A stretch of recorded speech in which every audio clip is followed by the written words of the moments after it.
আসসালামু আলাইকুম স্যার। ওয়ালাইকুম সালাম। আপনারা কারা, কি চান? আপনি তো এই দেশের অনেক বিখ্যাত শিল্পী, এখন ওই আমরা একটা গান লিখছি স্যার, এই গানটা আপনি ছাড়া কেউ হিট করতে পারবে না। এক্সকিউজ মি, আমি সবার গান গাই না। এটা আমি নিজে লিখছি, এটা আমার মৌলিক গান, আর এটা সুর করছে আমার বাইক না। যে আমার নাম মোতালেব। তুমি মোতাল্লে বললে কি তোমার গান আমার গাইতে হবে? এই গানটার ভিতরে একটা মাহাত্ম্য আছে। মাহাত্ম্যটা কি, এই গানে আমরা বাংলায় করছি গান, আর এই গানের মধ্যে রেপ আছে, রেপ করছি এবার আরবি। কি র্যাপ না, র্যাপ র্যাপ র্যাপ করছি আর কি। আচ্ছা, আপনি কয়টা গানে শুরু করছেন এই পর্যন্ত?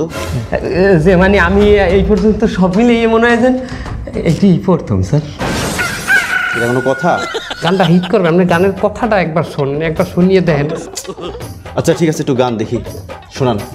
ফাগুন মাছে আরব দেশে ইয়াল্লা হাবিবি বন বনিয়ে ঠান্ডায় আসে, ওয়াল্লা ঠান্ডা মিয়া মিয়া, বিরানির লগে ঠান্ডা লাগে,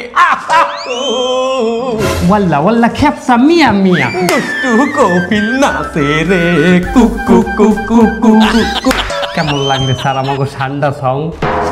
সিকিউরিটি, জানতে পারে সিকিউরিটি, আমার সাহায্য চাইছি, তোরা এই জন্য করেছিস।